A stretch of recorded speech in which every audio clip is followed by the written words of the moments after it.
Muy bien. El día de hoy vamos a entrar a un nuevo tema. Estamos, recuerde, considerando las creencias principales en el cristianismo. Y quiero recordarle que en todo lo que nosotros compartimos, si usted tiene una duda, si usted tiene una pregunta, si usted de plano le cuesta trabajo aceptar, creer, experimentar algo, no se quede con la duda, no se quede con ese sentimiento, porque nosotros queremos en esta iglesia darle la libertad de que usted pregunte y nosotros investigar. Nosotros somos amantes de la verdad y si algo estamos equivocados queremos corregirlo. Pero la palabra de Dios es nuestra guía en este lugar y queremos que también sea la tuya, pero no podemos forzarte. Tenemos que dar lugar a que ustedes reciban la revelación de Dios. Así que se valen las preguntas, ¿verdad? Se valen las inquietudes y aún las discrepancias. ¿Estamos correctos? ¿Estamos bien? Bueno, muy bien. Bueno, vamos a escuchar este video.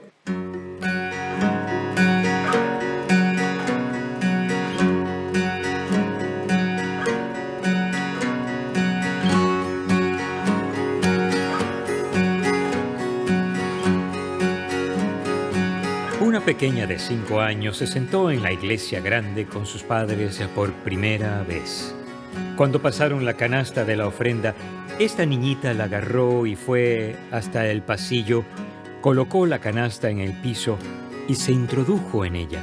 Avergonzados, sus padres le preguntaron: ¿qué es lo que crees que haces? Ella respondió: en la escuela aprendimos que Dios quiere que nos ofrezcamos nosotros mismos a Él. ¿Quién no resulta inspirado por la fe sencilla y literal de un niño?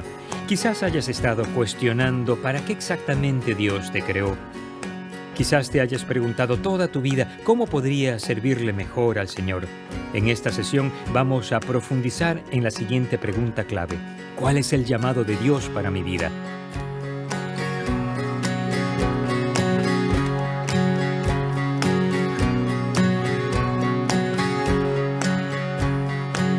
Resulta que la niñita tenía razón.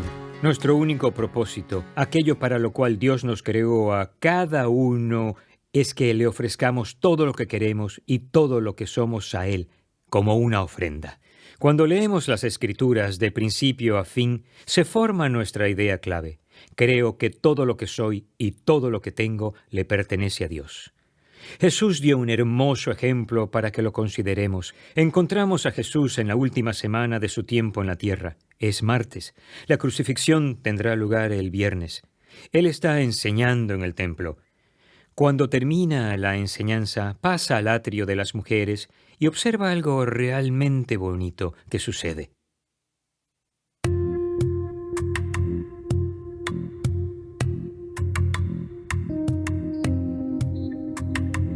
Cuando Jesús y sus discípulos estaban en Jerusalén, se reunían con otros judíos en el templo.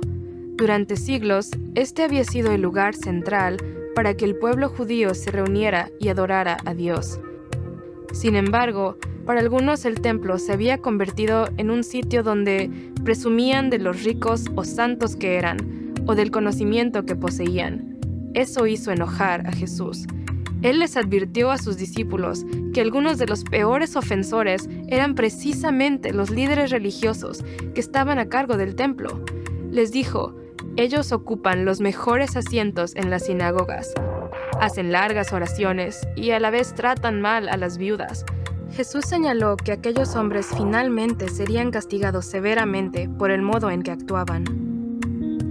Un día, cuando Jesús y sus discípulos fueron al templo, Él se sentó allí, cerca del lugar donde las personas daban dinero, como una ofrenda a Dios para sostener la obra del templo. Mientras estaba sentado y observaba a las personas dar su dinero, vio que muchos ricos echaban grandes cantidades de dinero. Entonces, una mujer pobre, una viuda de la comunidad, llegó y echó 2 monedas muy pequeñas, que valían solamente unos cuantos céntimos. Como hacía con frecuencia, Jesús utilizó el momento como una manera de ayudar a sus discípulos a entender mejor a Dios y sus caminos. Jesús les dijo: les aseguro que esta viuda pobre ha echado en el tesoro más que todos los demás. estos dieron de lo que les sobraba. Pero ella, de su pobreza, echó todo lo que tenía, todo su sustento.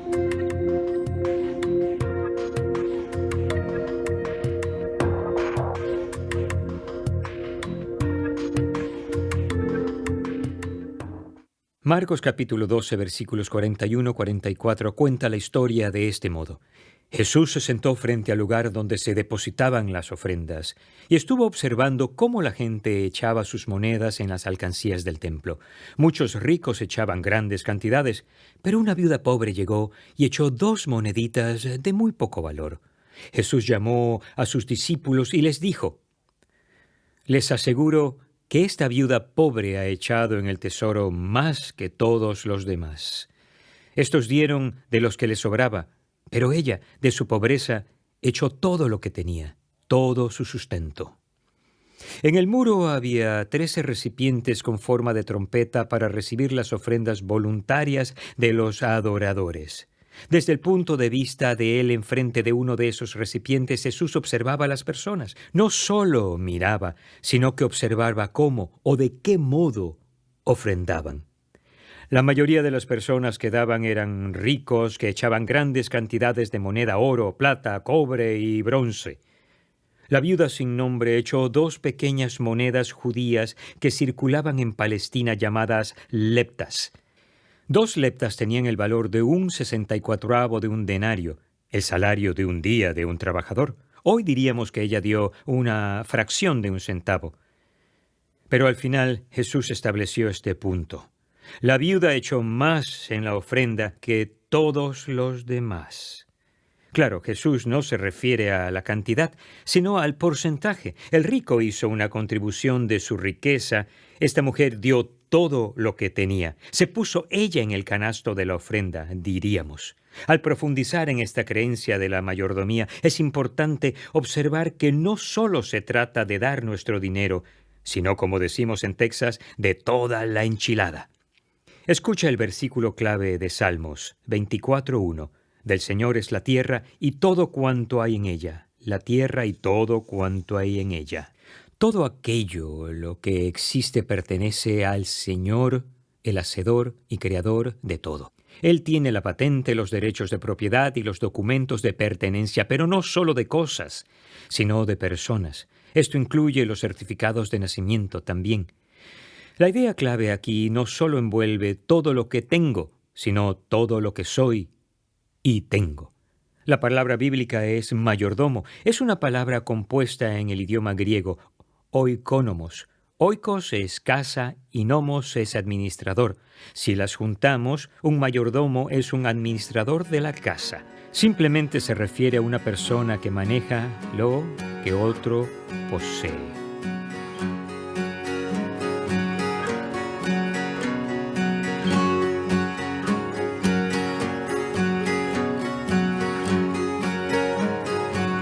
Los cristianos reconocen que no son dueños que hacen contribuciones a Dios, sino administradores de todo lo que son y lo que tienen.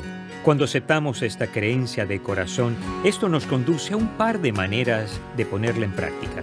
Número 1, paso de ser el dueño a ser el administrador. Algo que he animado a las personas a hacer a lo largo de los años es entregarle el título de propiedad de su casa y su vida a Dios. Esto es lo que podría decir ese documento. Por el presente escrito, entrego la propiedad de nuestra casa y las posesiones en ella a Dios en este día para que sean usadas para lograr sus propósitos. Asumimos el papel de administradores responsables y hospitalarios con el objetivo de asegurar que se cumplan sus deseos. Este acuerdo es efectivo en este día y vinculante mientras Dios nos permita residir aquí y nos llame a ello. Hay un lugar para que firme cada miembro de la familia. Luego la persona o familia colocan este acuerdo en un lugar destacado como un recordatorio de su compromiso. Y a medida que esta verdad penetra en el corazón, desarrollamos la disciplina de hacernos esta pregunta una vez al día. Principio número 2.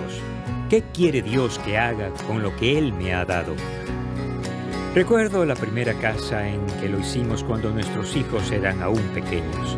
Ellos firmaron el documento, pero no creo que entendieran las implicaciones. Entonces teníamos la fortuna de tener una casa con una maravillosa piscina en el patio. En los días de verano, en agosto, una piscina no es solo un lujo, sino un asunto de vida o muerte. Cuando Roxanne y yo nos preguntamos qué quiere Dios que hagamos con lo que Él nos ha dado, sentimos que teníamos que ofrecerle gratis la piscina a otras familias, incluso sin estar en casa. Por fortuna, varias familias aceptaron la oferta, lo cual nos dio a Roxanne y a mí mucha alegría. Un día, al llegar a casa, había una familia, una vez más en el patio, pasando muy bien en nuestra piscina. Uno de mis hijos finalmente dijo: ¿por qué hay siempre personas en la piscina si no estamos en casa? Qué gran oportunidad de aprendizaje nos dio como padres. Allí, delante de la puerta, nos agachamos hasta su nivel y dijimos: niños, esta no es nuestra piscina, sino de Dios. Te digo que ser administrador es más liberador que ser dueño. No nos sentimos mal cuando las cosas se abollan o se dañan mientras que hayan sido usadas para hacer sonreír a Dios. Soy más tacaño con las cosas que poseo, pero Dios es más liberal. Observar cómo las cosas, el dinero y el tiempo que Él nos confía bendicen a todos te hace sentir bien. Para mí ha sido una conversión tipo Ebenezer Scrooge. En lugar de aferrarme con fuerza a lo mío, soy más libre para compartir lo que es de Dios, porque le agrada a Él. Al final del día, le aporta mucho más alegría a cada periodo del año. ¿Y qué piensas de esto en tu corazón? ¿Crees que eres dueño o mayordomo? Si eres mayordomo, sigue adelante y pasa a la canasta de la ofrenda y di conmigo: creo que todo lo que soy y todo lo que tengo le pertenece a Dios.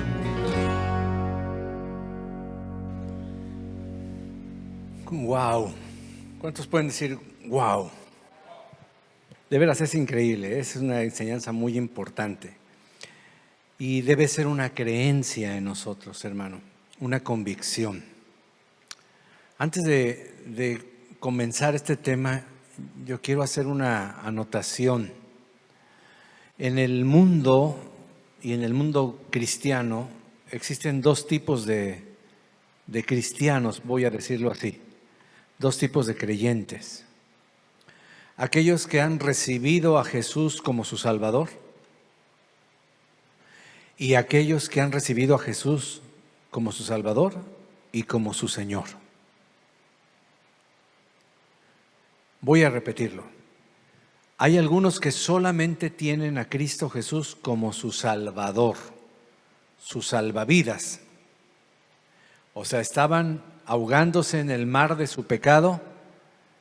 El Señor, el Padre, lanzó un salvavidas y ellos lo tomaron y salieron de ahí para seguir haciendo su voluntad. Pero hay otros que, habiéndoseles predicado correctamente el Evangelio, lo entendieron y se dieron cuenta de que estaban perdidos, iban a morir, y Dios les da una oportunidad. Abrazan el salvavidas que Jesús les aventó y una vez en la barca se hincan y le dicen: Señor Jesús, ¿qué quieres que yo haga? Saulo de Tarso, un perseguidor acérrimo del cristianismo, muchas gracias, Juanita, entendió que no se trataba de, como dicen algunos, aceptar a Jesucristo como tu Salvador. Digo esto porque es incorrecto, hermano. Nosotros no aceptamos a Cristo, Él nos acepta a nosotros. Nosotros recibimos el regalo de la salvación. Si Dios te da un regalo y tú no lo recibes, no es tuyo. Pero si tú extiendes tus manos y te apropias de Él, lo destapas y lo usas, es un regalo que tú recibiste. Es cierto, en un sentido aceptamos el regalo, pero no está esa palabra en el Evangelio. Más bien el Evangelio dice a todos los que lo recibieron. Pero ¿cómo lo recibieron algunos? Solo como su Salvador, solo como un salvavidas para salir adelante, solo como un medio para que su matrimonio no se disolviera, solo como un medio para que tu enfermedad sanara, solo como una persona que te iba a resolver la vida y iba a permitir que tuvieras un empleo, o que iba a lograr que tuvieras algún día papeles de residencia en este país. Pero Cristo no es solamente nuestra póliza de seguros contra incendios del infierno. No, Él quiere ser nuestro Señor. Por eso dice la Biblia, a todos los que le recibieron, a los que creen en su nombre, y su nombre es el Salvador, el Señor, el Todopoderoso, les dio la potestad de ser hechos hijos de Dios. Y cuando tú eres hijo, el que manda es papá. ¿Verdad que sí? Cuando tú eres hijo, estás bajo la tutela y las disposiciones de tu padre. Así que este tema de la mayordomía no es cualquier tema. Es un tema importantísimo porque comienza con entender el Evangelio. Dios no quiere solamente salvarte, Él quiere gobernar a través de tu vida. La Biblia dice que Cristo comenzó a predicar el arrepentimiento y el reino de Dios. ¿Te fijas? No predicó la salvación, predicó el reino de Dios. Y ahora no lo entendemos tanto porque no estamos en un reinado, pero si estuviéramos en un país donde hubiera un rey y fuera verdadero rey, no como los reyes decorativos de Inglaterra, sino un rey de veras, entenderíamos lo que es estar bajo el gobierno de un rey. Cuando un rey gobernaba, todo, escúchame bien, voy a decir esto, todo lo que tenías le pertenecía realmente al rey. Si el rey quería que por tu casa pasara un camino, con permiso, por ahí lo voy a usar. Y si quería indemnizarte, lo hacía, y si no, era propiedad de él.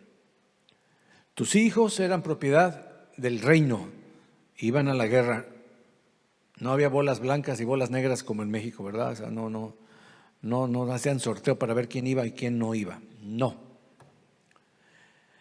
Entonces, cuando Cristo predicó el reino de Dios, estaban bajo un gobierno, el gobierno del Imperio Romano. Ellos entendían y habían estado bajo reyes por todo el tiempo. Dios era su rey y ellos rechazaron su gobierno y quisieron el gobierno humano. Cuando Cristo viene, Él viene a restaurar nuevamente el reino de Dios, donde Dios es el rey, donde todo le pertenece a Dios, inclusive tu vida le pertenece al Señor.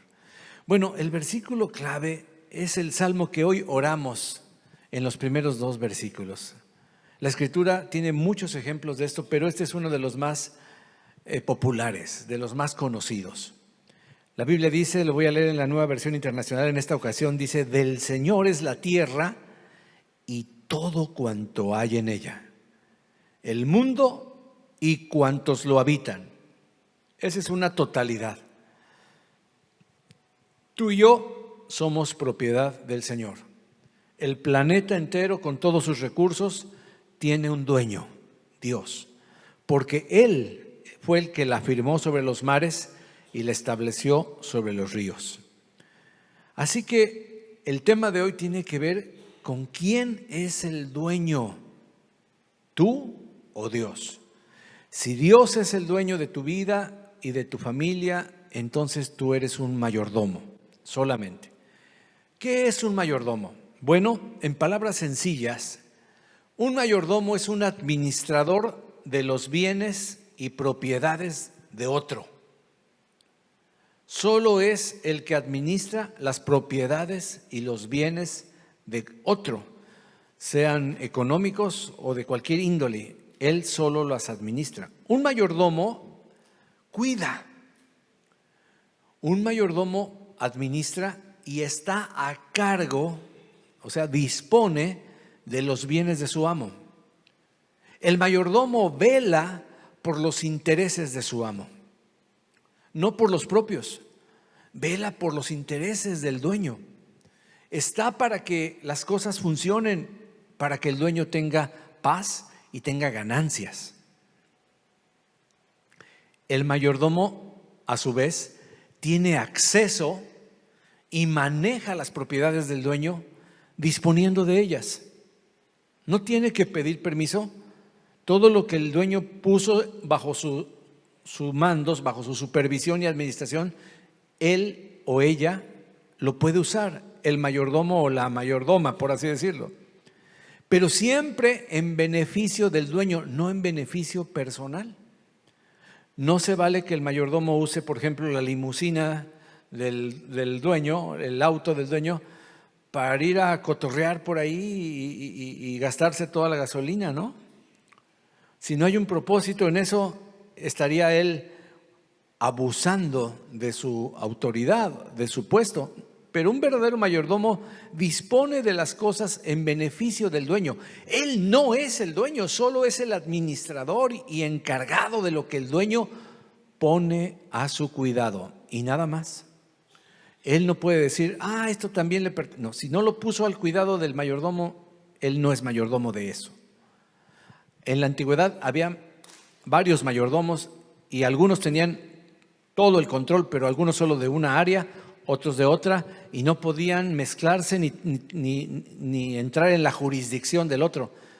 Pero en este caso el Señor quiere que tú y yo entendamos que cuando le entregamos nuestra vida verdaderamente al Señor, nosotros pasamos de ser los dueños a ser simplemente administradores de los recursos de Dios.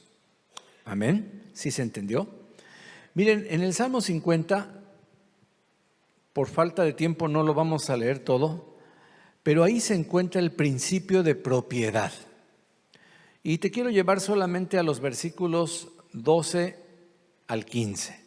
Salmo 50, 12 al 15. Dice el versículo 12: si yo tuviera hambre, habla Dios, si yo tuviera hambre, no te lo diría, pues mío es el mundo y todo lo que contiene, todo. ¿Acaso me alimento con carne de toros o con sangre de machos cabríos? Le está hablando a su pueblo que hacía sacrificios. Acuérdense que sean sacrificios con animales. Y decía Dios, ¿acaso me alimento con carne de toros o con sangre de machos cabríos? No, no, no. Ofrece a Dios tu gratitud. ¿Cuál es el sacrificio que Dios estaba pidiendo en este lugar? Un corazón agradecido. Ahora, cuando tú eres el dueño, tú dices, pues yo me lo gané, ¿no? Mi sudor, mi esfuerzo, mi trabajo, eso es mío, mío y de mí. Pero cuando tú sabes que el que te lo dio es el Señor, entonces tú puedes ofrecerle a Dios, corresponderle con tu gratitud. Dice, ofrece a Dios tu gratitud, cumple tus promesas al Altísimo. Y entonces sí, invócame en el día de la angustia. Yo te libraré y tú me honrarás. ¿Sabes qué es lo más maravilloso de ser el mayordomo y no el dueño? Que cuando hay días de angustia, cuando las cosas se descomponen, solo tienes que decirle, papá, Señor, se echó a perder tu coche. ¿Qué crees? Te chocaron tu coche. Mira, padre, salí y se llevaron tu troca. Y ya no te da tanto coraje ni tanta preocupación porque dices, bueno, pobres de los que se lo robaron porque le robaron al Señor.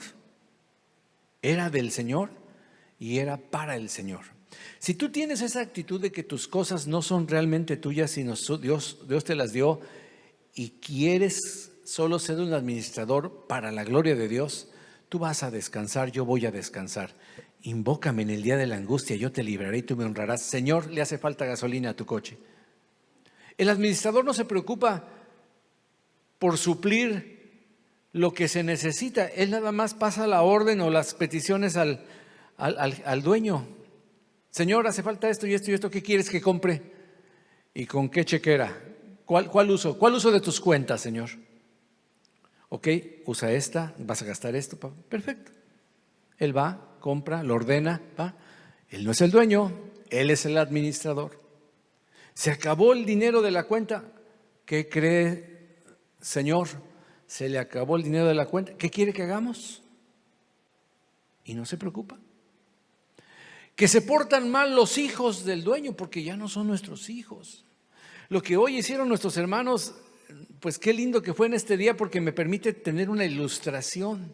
Cuando un padre le dice, Señor, yo te entrego a mis hijos, si verdaderamente lo hiciste con ese entendimiento, no te mortifiques tanto cuando tus hijos se empiezan a portar mal y se desvían y se pierden, porque en realidad se los entregaste a Dios. Señor, aquel hijo, aquella hija está en rebeldía. Es tuyo, es tuya. Vela por él, ve por ella, te lo entrego. ¿Qué quieres que yo haga? Yo estoy aquí, tú dime lo que quieres que haga. Hermano, qué maravilloso. Así que esta verdad es muy, muy hermosa. Inclusive, hermanos, es tan importante entender que aún nosotros no nos pertenecemos a nosotros mismos. Por ejemplo, el cuerpo. En 1 Corintios, vamos a llegar ahí en estos capítulos o ya pasamos por ahí. ¿Acaso ignoran que el cuerpo de ustedes es templo del Espíritu Santo, que está en ustedes y que recibieron? O sea, es algo que recibimos, no es algo que ganamos. Recibimos de parte de Dios. Y dice en esta versión, me encanta, Reina Valera Contemporánea, y que ustedes no son dueños de sí mismos. ¿Lo ignoran? ¿No lo sabían? Dice el apóstol, que ustedes no se pertenecen a sí mismos. Allá afuera se dice, no, es que es mi cuerpo, yo hago con mi cuerpo lo que se me da la gana, y si quiero tatuarme me tatúo, y si quiero abortar aborto, y si quiero cortarme una oreja me la corto, y si quiero ponerme 20,000 piercings, pues ¿qué? ¿A quién le importa? A mí me va a doler nada más, ¿no? Tú no me los vas a pagar.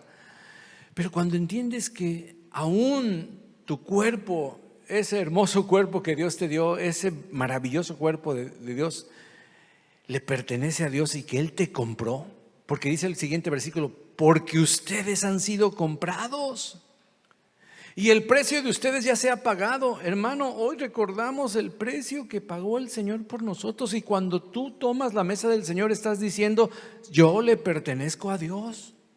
Verdaderamente yo no me pertenezco, fui comprado por la sangre de Cristo. El precio que pagó el Señor ya ha sido pagado, un alto precio, por cierto. Por lo tanto, dice la Biblia, den gloria a Dios en su cuerpo y en su espíritu, los cuales, ¿de quién son?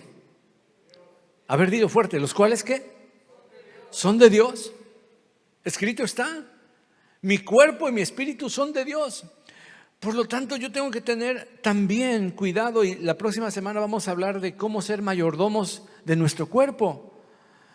Y a veces, pues, lo digo por mí, digo, ay Señor, es que se me antoja, y el Señor dice, pues no te estoy dando permiso de comer eso, no quiero que hagas esto, quiero que hagas este ejercicio, ay, pero es que me da flojera, es que es mi cuerpo, y ay, ya me está cayendo el 20. Digo, sí es cierto. Si yo hubiera tenido presente esta premisa, a lo mejor ahorita verían a un pastor un poquito más atlético, un poquito más fortachón, menos barrigón, ¿verdad? Tal vez con más pelo, tal vez. Hermano, hay que cuidarse porque no se pertenece. Ahora, no exageres tanto, ¿verdad? Pero, hermano, si tu cuerpo, el cuidado que tienes de él es para darle la gloria a Dios y no es para darte gloria a ti mismo, entonces Él mismo te va a dar los recursos para que tú glorifiques a Dios con tu cuerpo y con tu espíritu. Por lo tanto, no vas a hacer cosas que dañen tu cuerpo. No vas a comer, beber cosas que destruyan tu cuerpo. Al contrario, tú vas a querer que tu cuerpo esté saludable para servirle a Él, para ser un ejemplo para Dios. Y tu espíritu, porque no nada más dice el cuerpo, dice tu espíritu son de Dios. ¿Qué le das a comer a tu espíritu? ¿Qué ves, qué oyes, qué escuchas? ¿Qué pensamientos suben a tu mente? Y los dejas ahí, les permites que den rienda suelta en tu mente. No, hermanos. Así que hay un principio de pertenencia, pero también hay un segundo principio, que es el principio de la responsabilidad. Entonces, en primer lugar, todo le pertenece a Dios, pero en segundo lugar, Dios nos ha puesto como responsables, o sea, gerentes, administradores de las riquezas de Dios. El pueblo de Dios es administrador. Todos somos llamados a administrar las cosas, los principios, la creación de Dios. Miren, hermano, en la hermosa parábola que el Señor puso, Él hizo una comparación en Mateo 25 del reino de Dios. Miren qué tremendo. Dice, porque el reino de los cielos, y otra vez está hablando de reino. Amén. Está hablando de que alguien le está entregando el control de su vida a Dios. El que quiere estar en el reino de los cielos, vean esto, es parecido, es semejante como un hombre que yéndose lejos, llamó a sus siervos. ¿Y qué hizo? Les entregó sus bienes. Llamó a sus siervos, dice, voy a salir, voy a tomar un largo viaje, les encargo mis bienes, se los entrego, se los doy. Dice el siguiente versículo, a uno le dio 5 talentos. Los talentos eran monedas de oro con un valor grande. Pues a uno le dio 5. ¡Wow! Era una fortuna. 5 talentos. A otro le dio 2 talentos y a otro 1. A ver, por lo menos en esta parábola tiene los siervos, por lo menos ¿cuántos? 1 talento. No hubo ningún siervo que dijera, no, pues a ti no te tocó. Tú ya te salvaste, ya no tienes responsabilidad alguna. No, por lo menos a uno. Ahora, a cada uno le dio conforme a su capacidad. Dios conoce cuál es tu capacidad. Y por lo menos tu capacidad es de 1 talento. Amén. ¿Estamos ahí? No se me duerman. ¿Listos? Sí, de 1 talento. Y luego se fue lejos. Y el que había recibido 5 talentos fue y negoció con ellos. Porque ¿para qué sirven los talentos? No solamente para cuidarlos. El administrador, el mayordomo está para velar por los intereses del amo. Hay que multiplicarlos, hay que invertirlos. Dice en esta traducción que negoció con ellos. Y ganó en todo ese tiempo que se tardó su amo otros 5 talentos. Duplicó lo que el Señor le había encomendado. Asimismo, el que había recibido 2, que tenía menos capacidad que el primero, ¿qué creen? También ganó otros 2. ¡Wow! Lo multiplicaron al 100%, o sea, ganaron otro tanto, o sea que tenían el doble cuando el amo regresó, el dueño. Híjole, pero ¿qué creen? El que había recibido 1 fue y cavó en la tierra. Y aquí la palabra que más me duele es esta: escondió el dinero de su señor. O sea, no hizo nada con él. Nada.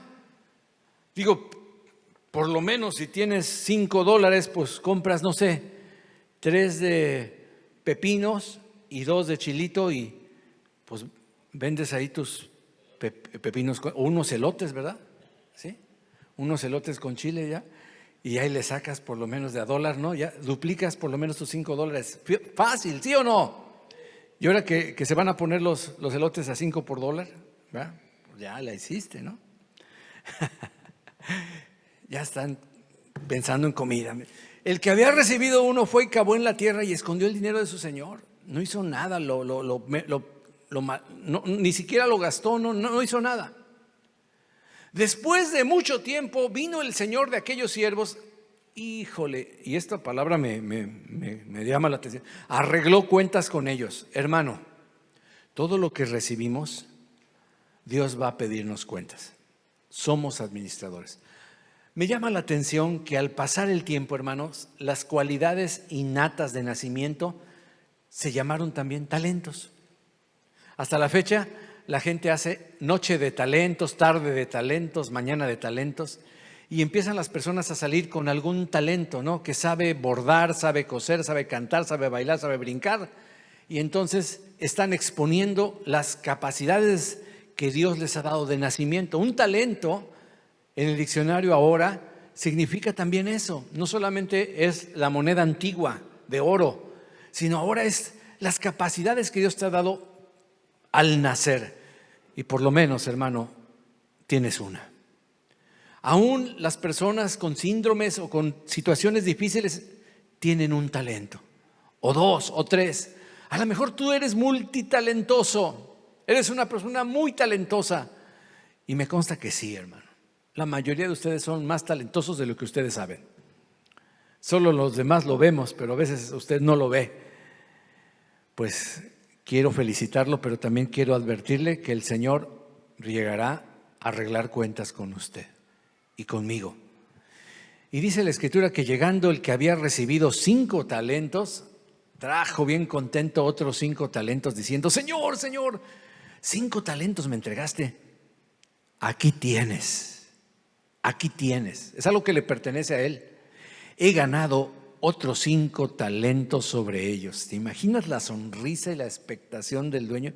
Y su señor le dijo: bien, buen siervo y fiel. Mira, ¿cómo le contestó? Eres un siervo, pero no cualquier siervo. No eres cualquier mayordomo, eres un mayordomo fiel. Fiel.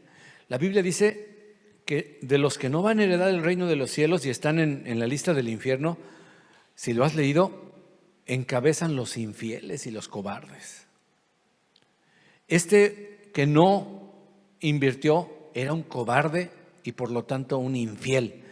Pero este hombre le echó ganas, negoció y le dice el Señor: bien hecho, siervo fiel. Sobre poco has sido fiel, pero ¿qué crees? Sobre mucho te pondré. Si has sido fiel con las cosas terrenales, wow, yo puedo confiar en ti en las cosas celestiales. Amén. Y tú no sabes la herencia que Dios tiene para ti, pero wow, hermano, pobre de ti, vas a llorar si ves a otro con las medallas y tú te quedas ahí y dices: ay, con que yo esté en el cielo, con eso basta. Eso dices ahorita. Pero cuando sea la premiación y no haya medallas para ti, no haya coronas para ti, entonces no va a ser igual. Qué bonito decir: entra, buen siervo y fiel. En lo poco has sido fiel, en lo mucho te pondré. Entra en el gozo, regocíjate, entra a la pachanga, entra a la fiesta, vámonos, ven conmigo. Llegando también el que había recibido 2 talentos, dijo: Señor, 2 talentos me entregaste, aquí tienes. He ganado otros 2 talentos sobre ellos, por lo cual, otros 2 talentos sobre ellos. Pero el que había recibido un talento, o en esta traducción, 1000 monedas, llegó y dijo: Señor, híjole, yo sabía que tú eres un hombre duro, que ciegas donde no sembraste y recoges lo que no esparciste. Y dice el 25: así que tuve miedo y fui y escondí tu talento en la tierra, te lo cuidé muy bien, pues aquí tienes lo que es tuyo. Pues hermanos, él sacó palomita en el principio de la propiedad, porque él bien sabía que ese talento ¿de quién era? De su señor. Pero en el principio de responsabilidad, una horrible X. Respondiendo su señor le dijo: siervo malo y negligente. Di conmigo: negligente. Otra vez, dilo: negligente. ¿Sabías que ciego donde no sembré? O sea, cosecho donde no sembré. O sea, soy tan picudo que usando su mismo argumento, ¿sabías que yo cosecho donde no sembré y recojo donde no esparcí semillas? O sea, soy tan poderoso. Por tanto, debías haber dado mi dinero a los banqueros, aunque sea. Y al venir yo hubiera recibido lo que es mío, por lo menos con los intereses del 3% que te da el Banco de América, ¿no? Digo, algo. Inmediatamente molesto su señor, dijo el Señor Jesús: quítenle pues el talento y dadlo al que tiene 10 talentos, porque al que tiene le será dado más y tendrá más, y al que no tiene, aún lo poco que tiene le será quitado. Aquí, ¿qué es lo que no tiene? No tiene fruto, no tiene inversión, no tiene esfuerzo, no tiene responsabilidad. Y al siervo inútil, échenlo en las tinieblas de afuera. Y concluye el Señor diciendo esta tremenda frase: allí será el lloro y el crujir de dientes. Según los psicólogos, cuando una persona llora crujiendo los dientes, tiene un terror tremendo. Ahí va a ser el llanto más fuerte y no habrá quien libre a este hombre. Hermano, Dios nos ha dado un principio de responsabilidad. ¿Y qué es responsabilidad? Yo se los he explicado varias veces, pero a ver si alguien se acuerda de esta palabra. ¿De dónde viene esta palabra en el español? Responsabilidad. Enrique, vas bien a la mitad. Responder. Exacto, responder más que a un llamado, a una habilidad. Otra vez, ¿qué significa? Dios te dio una habilidad y espera que tú la pongas en práctica. Responsabilidad es responder y dar cuentas, por así decirlo, de tu habilidad. Dios te dio habilidad para la poesía. ¿Qué has hecho para la gloria de Dios con tu poesía? Dios te dio habilidad para pintar. Aún Dios te dio habilidad para hacer, no sé, tatuajes. ¿De qué vas a hacer el tatuaje? ¿Le va a dar gloria a Dios? Porque yo he visto tatuajes cristianos impresionantes. Yo hasta diría, no, ese sí me lo pongo. ¿Cómo de que no? Cuando me pregunten, no va a haber necesidad ni que me pregunten, van a decir, wow, aquí está el Evangelio. Hay tatuajes donde está el Evangelio, donde está Cristo en la cruz, la victoria, la tumba vacía. Dices, wow, si eres bueno para eso, da cuentas. Responsabilidad es responder, dar cuentas de lo que tú tienes habilidad. Dios te dio habilidad para la música. ¿Qué has hecho con ella? ¿Eres responsable? Dios te dio habilidad para cuidar a tus hijos, para educarlos. ¿Tienes paciencia? ¿Cuál es el fruto? Todos tenemos habilidades y por lo tanto todos somos responsables de algo. Amén. ¿De qué somos mayordomos nosotros? Solo voy a tocar 1 o 2 puntos nada más. En primer lugar, somos responsables de la creación. En el primer libro de la Biblia, Génesis, Dios le dijo a Adán y a Eva, empieza a decir del verso 26, y dijo Dios, hagamos al hombre a nuestra imagen, conforme a nuestra semejanza, y que ejerza dominio sobre los peces del mar, sobre las aves del cielo, sobre los ganados, sobre toda la tierra y sobre todo reptil que se arrastra sobre la tierra. Así que Dios creó al hombre a imagen suya, a imagen de Dios lo creó, varón y hembra los creó. Dios los bendijo y les dijo, aquí está la delegación de mayordomía, sean fecundos, o sea, sean fértiles, multiplíquense, llenen la tierra y sométanla, sojúzguenla, gobiernenla, ejerzan dominio sobre los peces del mar, sobre las aves del cielo y sobre todo ser viviente que se mueve sobre la tierra. También les dijo Dios, miren, o sea, aguas, atentos, yo les he dado a ustedes toda planta que da semilla y que hay en la superficie de toda la tierra, y todo árbol que tiene fruto que da semilla. Esto les servirá de alimento, y así fue. Y a todo animal de la tierra, a toda ave de los cielos y a todo lo que se mueve sobre la tierra y que tiene vida, les he dado toda planta verde para alimento, y así fue. O sea, los animalitos en esa época solo comían plantas verdes. Así que el hombre le fue encargado gobernar. Él es mayordomo de esta creación. No dije era, dije es. En la caída se hizo un mal mayordomo, un irresponsable. Y hasta la fecha nos estamos aclavando el planeta, ¿verdad? Entonces, hermano, aun cuando tú reciclas ahí el día de la basura, aquí en Estados Unidos, donde te han formado, me han formado a ti y a mí para entender lo que es la basura y lo que no es basura, y para ayudar a que el planeta se sobreviva, cuando tú haces ese sacrificio de separar tu basura, recuerda, eres un buen mayordomo. Estás cuidando de la creación de Dios, estás cuidando del planeta. Pero ¿qué sucedió? El hombre no cumplió con su mayordomía. Me vino cuando estaba preparando este mensaje la primera vez que no se hace responsable. ¿Se acuerdan cuál fue la primera vez? Cuando Eva sin pedirle consejo a su esposo, oyendo a la serpiente, toma el fruto prohibido, lo come y se lo da a su marido, y Dios viene y los llama.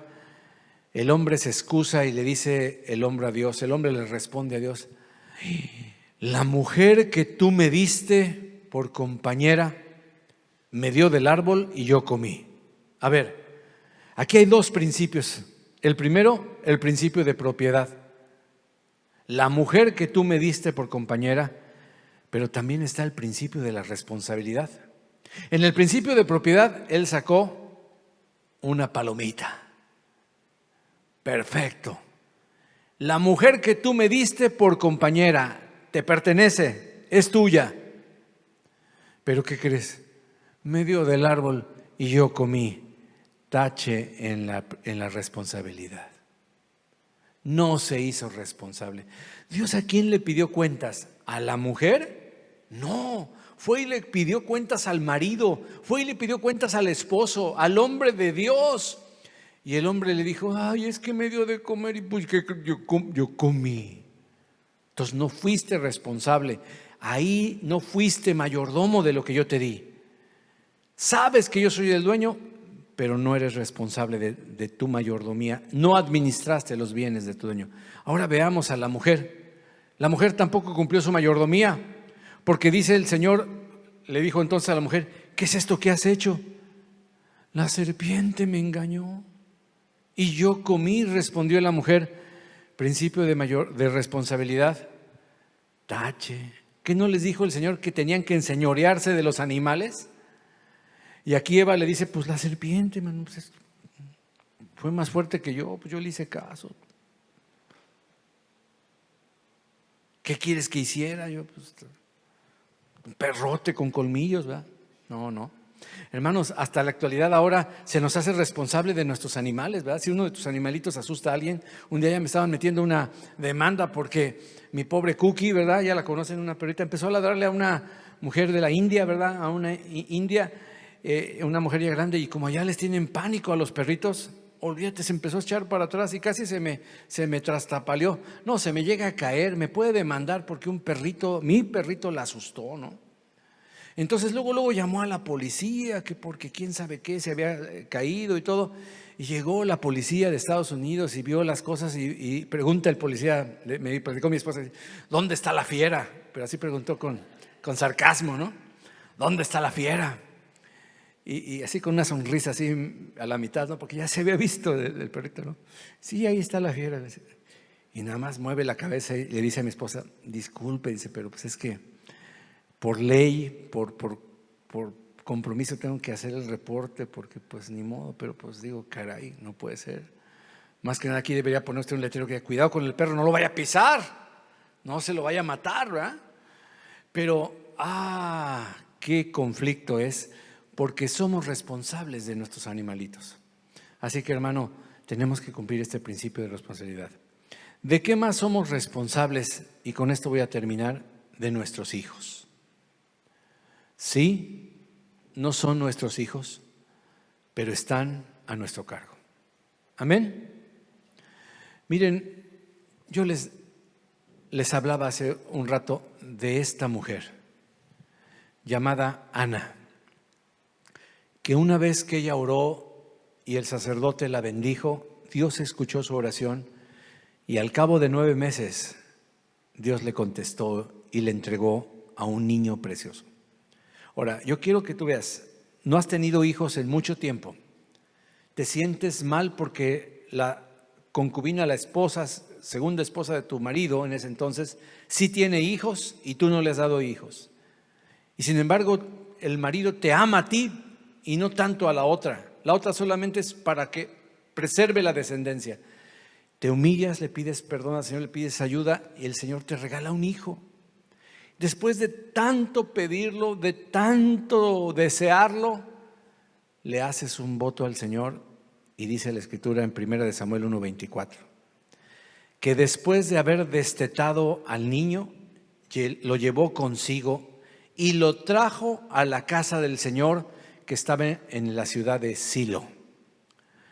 Y dice la Escritura que aunque el niño era muy chiquito, muy pequeño, era un niño pequeño todavía, No solo eso, sino que llevó un sacrificio para consagrar a este niño. Llevó un novillo de 3 años, 22 litros de harina y un odre de vino, un cuero lleno de vino.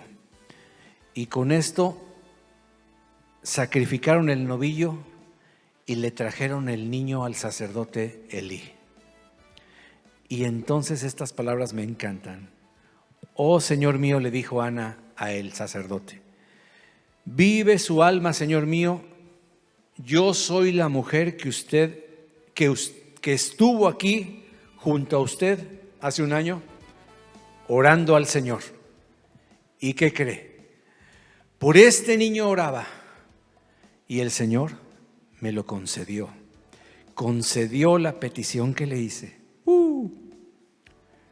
Por lo cual yo también lo he dedicado al Señor. Todos los días de su vida estará dedicado al Señor. Y adoró allí al Señor. Aquí tenemos, hermano, el principio de la mayordomía de nuestros hijos. No nos pertenecen, son para la gloria de Dios, son para que Dios se glorifique. Hermano, la historia dice que cada año subían allá al tabernáculo, ¿verdad? Y le traía una nueva túnica de regalo, cada vez más grande, porque el niño iba creciendo en gracia y en sabiduría para con Dios, y se regocijaban. Y por haber hecho eso, dice la Biblia, Dios le dio varios hijos a Ana. No uno, no le regresó el hijo que le dio varios. Porque cuando tú eres responsable con lo que Dios te ha dado, el Señor también te colma de grandes bendiciones, hermano. Hermano, el mejor ejemplo de mayordomía lo tenemos en el Génesis, cuando vemos al famoso José, el famoso soñador. Con esto termino esta historia maravillosa. Cuando José fue llevado a Egipto, Potifar, un oficial egipcio de Faraón, capitán de la guardia, lo compró a los ismaelitas que lo habían llevado allá. Pero el Señor estaba con José, que llegó a ser un hombre próspero y vivía en la casa de su amo, el egipcio, su amo, el dueño. Él era el esclavo. Pero vio su amo que el Señor estaba con él, con José. Y vio que el Señor hacía prosperar en su mano, en las manos de José, todo lo que él hacía salía bien. Todo lo que él hacía crecía, se maduraba, prosperaba, todo. Así José halló gracia ante los ojos de Potifar y llegó a ser su siervo personal. Y él lo hizo mayordomo sobre su casa y entregó en su mano todo lo que poseía. Y sucedió que desde el tiempo que lo hizo mayordomo sobre su casa y sobre todo lo que poseía, el Señor bendijo la casa del egipcio por causa de José. La bendición del Señor estaba sobre todo lo que poseía en la casa y en el campo, hermano. Hasta tu empresa donde tú trabajas puede ser prosperada. ¿Ustedes creen que Dios no ha prosperado el restaurante donde trabaja mi hermano Enrique Pasos? Yo digo que sí, yo lo he visto. Para empezar, lo remodelaron. Para empezar, tiene una clientela. Para empezar, tiene que buscar nuevos reemplazos, nuevos cocineros, porque hay días donde no se dan abasto. El Señor bendijo la casa del egipcio por causa de un mayordomo del Señor. El egipcio no tenía temor ni conocimiento de Dios, pero José sí. Y todo lo que hacía José era bendecido por el Señor. Ahorita vamos a ver por qué. Así que todo lo que poseía, todo lo dejó en mano de José. Y con él allí, Potifar no se preocupaba de nada, excepto de qué voy a comer, pan o tortillas el día de hoy, melón o sandía. Feliz Potifar, porque todo era bien cuidado por el mayordomo José. Esta es la ilustración más maravillosa que pude encontrar de lo que Dios espera. Y sucedió que desde el tiempo que lo hizo mayordomo sobre su casa y sobre todo lo que poseía, el Señor bendijo la casa de Potifar. ¿Cómo llegó José a ser un varón próspero? Con esto nos vamos meditando. ¿Cómo puedes llegar a ser tú un mayordomo próspero? Porque era un joven trabajador. Era un joven responsable. Acuérdate, responsabilidad es dar cuentas de tu habilidad, responder a una habilidad que Dios te ha dado. ¿Sabes qué habilidad le había dado Dios a José? La de ser un buen administrador, un buen contador. ¿Qué le enseñó su papá? Cuentas, números, administración de las ovejas y de las cabras. Él sabía, él no lo ponía a pastorear, lo ponía a administrar. Y Dios usó ese don adquirido que su papá y su mamá le enseñaron a su hijo. ¿Y qué crees? Fue lo que Dios utilizó para prosperar a José. ¿Por qué otra razón? Porque hacía las cosas para gloria de Dios. Era un hombre temeroso de Dios. En tercer lugar, él confiaba que Dios lo había puesto allí. Llegó un momento que entendió que todo lo que sucedió y le había pasado tenía un propósito divino. Y por último, cuando él tuvo la autoridad sobre todos los bienes de Potifar, él no abusó de ella, ni hizo mal alguno. No hizo mal uso de las riquezas de su amo. Al contrario, lo hizo prosperar. ¿Se acuerdan cuando la esposa de Potifar le tiró los canes? Se le aventó, se le declaró a José y quería llevarlo al dormitorio. Y José le dijo: ¿cómo podría yo pecar delante de Dios y delante de mi amo Potifar? Pues él ha puesto todo bajo mi mano, excepto tú. Excepto tú. Tú eres propiedad exclusiva de mi amo Potifar. Y ella insistía y insistía. Tú te preguntarás, ¿por qué cuando ella lo acusó falsamente, Potifar no sacó su espada y se lo mató? Porque cualquier otro egipcio, y más un soldado, ándale, te metiste con mi esposa, te mueres ahí mismo. Pero era tanta la integridad que había manifestado José, era tanto el testimonio de mayordomía tan fiel, que él dudó y dijo: no, mejor lo echo a la cárcel mientras me calmo y investigo qué pasó. La escritura no dice qué sucedió, pero algunas novelas y algunas cosas pintan que después se enteró de la verdad. Ahora, ¿qué es lo interesante? Que cuando Dios, después de tantos años que José está en la cárcel y Dios lo prospera también ahí y lo llama el faraón, Potifar se pone ahora bajo el gobierno de José, que es el segundo. Y José nuevamente no abusa ni dice: órale Potifar, tú me metiste a la cárcel, vas a ver. No, al contrario. Y ahí se da cuenta Potifar que este hombre era un hombre de Dios y que estaba diciendo la verdad. Ponte de pie, mi hermano. Este principio es hermoso. ¿Cuánto le dan gloria a Dios por eso? Vámonos con este principio dándole gracias a Dios. Primera pregunta: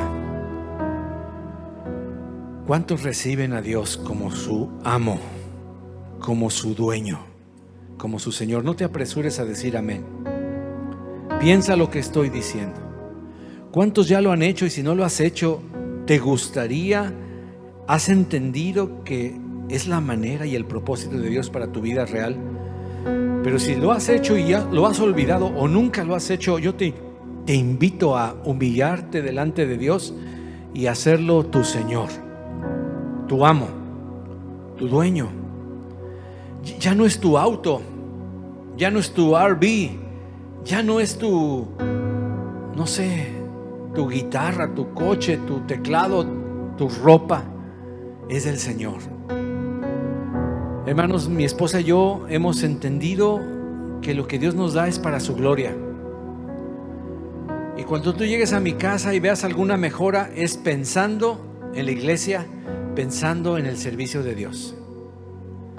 Porque esa casa en realidad no es nuestra casa. Dios nos las regresó cuando ya no había manera de tenerla más. Y nos la regresó con una condición. que siguiera siendo la casa del Señor. Y mira, a veces cuesta prestar o permitir o hacer, pero sabes, no más. Si tú le dices, Señor, ya no es mi casa, no es mi departamento, ya no es mi coche y es tuyo, lo voy a usar para tu gloria, verás cómo Dios te va a cuidar, verás cómo Dios lo va a hacer prosperar, verás cómo Él se va a llevar la gloria en tu vida. Y cuando algo le llegue a pasar a esas propiedades, tú no vas a estar intranquilo. Si yo hubiera sabido más este principio, no me hubiera preocupado en el 2008 cuando casi perdía todo. Le hubiera dicho, Señor, Jehová dio, Jehová quitó, bendito sea el nombre de Dios. Pero en segundo lugar, ¿cuántos aceptan el desafío de ser mayordomos del Señor? Entonces el primero es, ¿cuántos reciben a Cristo Jesús como su Señor, el dueño, el amo de todo lo que tienen, incluyendo su propia vida? Y en segundo lugar, ¿cuántos aceptan el desafío y la responsabilidad de ser buenos administradores de los misterios de nuestro Dios? Amén. De las verdades de Dios. Vamos a orar. Padre, hoy no solamente nos has adoptado, pero nosotros voluntariamente te decimos, Señor, sea hecha tu voluntad, dice el Padre nuestro, y venga tu reino, dice el Padre nuestro.